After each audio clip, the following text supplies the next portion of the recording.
Here are my top 6 predictions of those people who are likely to be affected by the white paper. The UK government gave some hints in the white paper about those people who are likely to be affected, and they said it's going to affect some people who are already in the UK. If you check technical annex, you would see that they said some people will be deterred from coming into the UK as a result of the longer time to settlement. So they hope that by increasing the time to get your ILR from 5 to 10 years, more people will not come into the UK. They also added that also a number of those currently in the UK are likely to leave due to it taking longer to gain settled status. So they know that it's going to impact some people who are already in the UK, but they did not state clearly those who are going to be impacted. In fact, they gave further hints by saying the scale of those impacted is uncertain and will depend on the behavioral response of migrants to the policy change. So the cohorts that will be affected depends on how people fight for it. And there are different ways people have been fighting for this not to be implemented or to reverse this proposal. The first way is that many people have written some petitions. I am going to put the link to some of them in the description box as well as in the comments. If you're interested in signing something like that, maybe you don't support the 10 years to ILR, then you can go ahead and sign it. And another way people have been protesting this is that they've written to their MPs, as well as some people have actually gone on social media, big media like BBC, ITV, Sky News. They've shared their challenges, their worries with regards to getting ILR in 10 years, and they feel they are uncomfortable in the UK. And these people have actually fought in their own way, coming out in the open to talk about it freely, just like with the winter fuel cuts proposal that was just reversed recently. If you go to Google and put winter fuel proposal or cuts, you would see a lot of discussions. Every day there is always one news or the other, and they fought for weeks and it was reversed. And if you are easily triggered by this particular discussion, then you need to skip this video, because this video is not about you being depressed, angry, frustrated, anxious. Please, if you are in this particular situation, channel that energy towards writing to your MP, explain to them how frustrated you are when you're online and you're communicating how this will affect you negatively. Don't throw insults, just write, use the star technique to discuss how it will impact you so that other people will understand how dangerous this is. Seriously, I would say it's dangerous because it's going to plunge a lot of families, I'm talking about migrant families, into poverty. Anyway, in this video, I'm just going to discuss my predictions. It's my opinion. I am not an immigration advisor. I don't work for the government, but having studied the way the UK government proposes and then implements laws, I feel these are the likely things that will happen in the future. If you're meeting me for the first time, my name is Cynthia. I share information that will help your transition abroad to be as smooth as possible. I share information about settling, working, or studying in the UK. If you're interested in this, so subscribe to this channel. Yeah, support me. Turn on your notification bell so that each time I drop a new video, you'll be amongst the first people to see that video. And if you need support getting a visa sponsorship job, then reach out to me. The links will be in the description as well as in the comments. And without wasting time, let's get into this video. My number 1 prediction is the implementation date of this law. That's 10 years to ILR. If you look at this publication on the House of Commons Library, this is a government website, on the 3rd of June 2025. They wrote that there is no fixed date for any of the white paper's proposal to come into force, but it is surely going to happen over the course of this parliament. That's while Labour is in power. They also wrote that there is a lot of attention on the extension of ILR from 5 to 10 years, and the white paper says that there will be a consultation on this later this year. So it's not going to happen straight away. Usually the UK government introduces this type of laws in September or in April. Now, we know that it takes a long time for them to, prepare this particular situation, because this is a total overhaul of the existing immigration system they have. There are going to be a lot of writers, even if they use AI to write these things. There are a lot of technicalities and situations involved with this. I feel they said they were going to discuss with some migrants and try to get some feedback and some things that they have stated in the white paper. I feel it's likely to be implemented from April 2026, or let's just say it's going to be released in April 2026. Remember, this is my opinion. Share yours in the comments. I'm just, sharing my opinion, guys. Don't take it out on me. I'm not really happy about 10 years to ILR too. My second prediction is those people who are likely to be affected by the 10 years to ILR. Now, top of my list, students. Yes, because when it comes to new immigration policies, the first people who are adversely affected are students. For example, when it comes to care workers cannot bring their dependents and students cannot bring dependents, it's always students. Another set of migrants involved with this is those people on the graduate visa route, because they are not on the official path to ILR, they are mostly affected.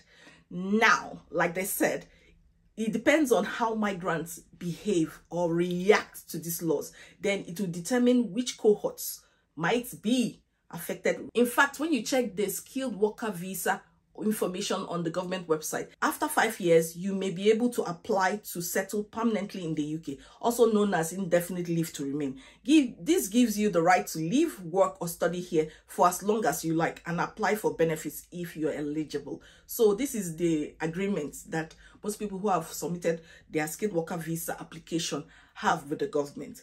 Now, if they change this and say it should be applied retrospectively, then it could trigger some of the things we've seen online in the past. For example, the HSMP. That is something that happened in 2008 when the government tried to extend their stay in the UK to ILR, and they actually sued the government and they actually won that particular case. Some people are saying that if the government tries to apply it retrospectively, this is likely to happen and they are likely to win.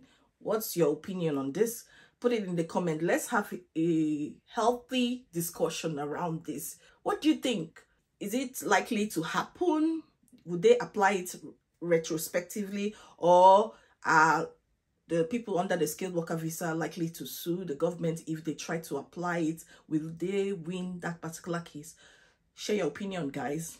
We're just having a discussion here. My fourth prediction are the people less likely to be impacted by the 10 years to ILR whenever they implement it.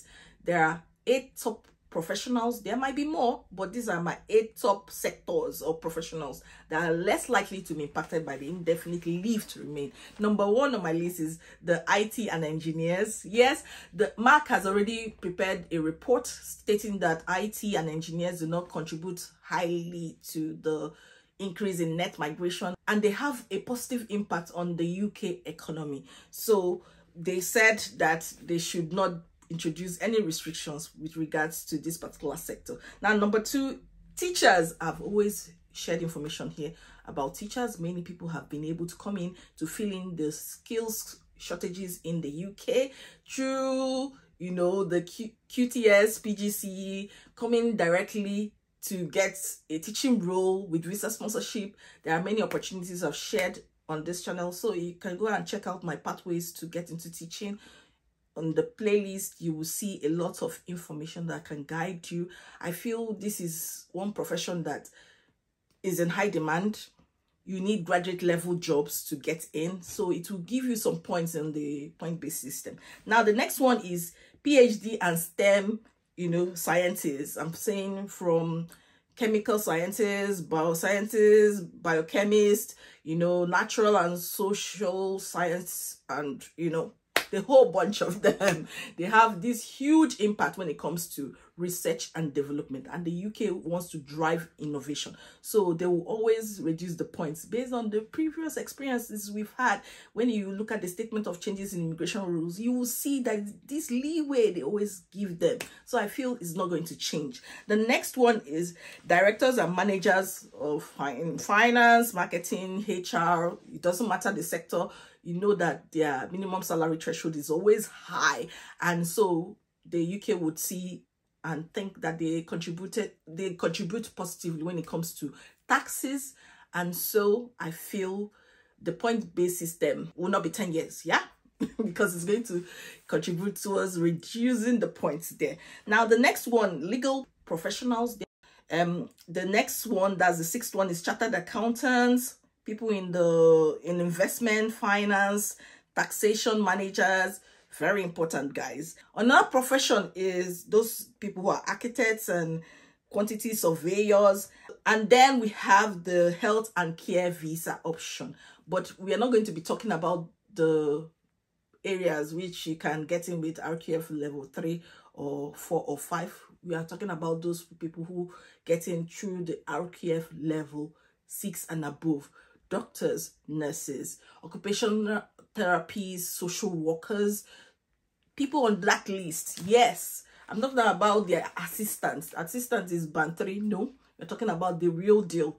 This high chance that they are going to reduce the point-based system based on their contribution to the economy, as well as the fact that they are contributing to the healthcare sector, an area which there is shortage, though I've heard that doctors are not getting jobs in the UK. Yes, go and do your research. I've been hearing a lot of it, but nurses are getting jobs. My fifth prediction is the criteria that will be used to determine the point-based system to ILR. Remember that they said it's going to be 10 years, but it can be reduced. Not everybody would have that 10 years to ILR. So I feel there are some criteria that they will use to reduce the number of years you will spend on your journey towards getting ILR. In my opinion, and from previous experience, when I checked that HSMP, that's the highly skilled migrant professions, they use previous earnings. It makes sense. They're going to put a salary threshold and say, if you're earning up to this, you knock off maybe a year or two, who knows. Now, the next one is qualifications. We know that the UK has a soft spot for people who have higher qualifications, like, you know, PhD or something like that. And another one is age. I know that the UK likes the younger people, so that people will not put so much pressure on the healthcare sector. They believe that as people are getting older, they will be more reliant on using the NHS. And so I feel age will be there. Even Canada uses age as their point-based system when they are doing their express entry. Another one is UK experience. If you have a couple of years in the UK, they might reduce the years towards getting your ILR. So I feel if you were students, or maybe you were on the graduate visa route, it could add towards it and reduce, not like you're a student for 1 year, then you did your graduate visa for 2 years or 18 months like they proposed, and then you have to do another 10 years. No, I think they would account for the number of years you have in the UK, and maybe UK experience instead of number of years. So if you are spending a couple of years studying, I don't know.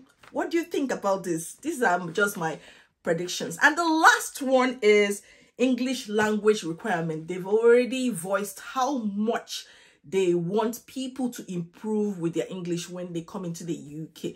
Now, they have not hidden anything with respect to this. Even the Prime Minister, Sir Keir Starmer, has announced on his Twitter that you must speak English.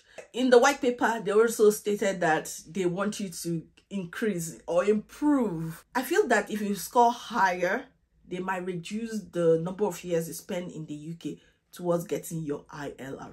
What do you think about this? These are my predictions. Like I said, what do you think? Share your opinion in the comments respectfully.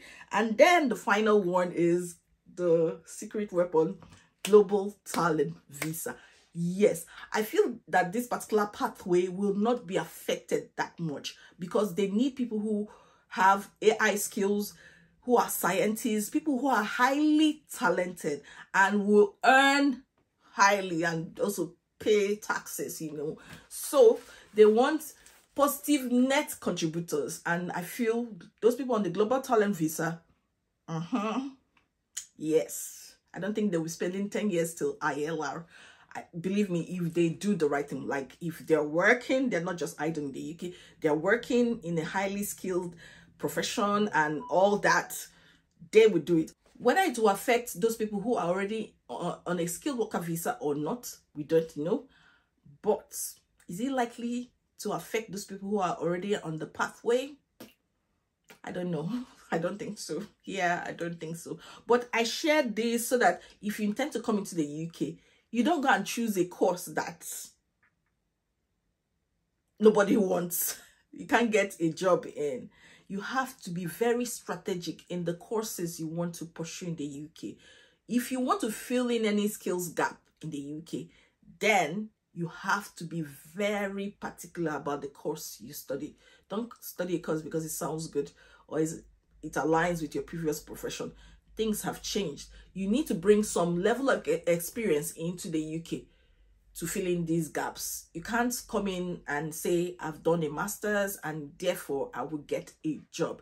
It does not work that way. Employers in the UK do not care about your master's. They are more about the experience you have, the skills you have, your qualifications, not masters. They care about BSc more than masters. Anyway, it could contribute, but not that much.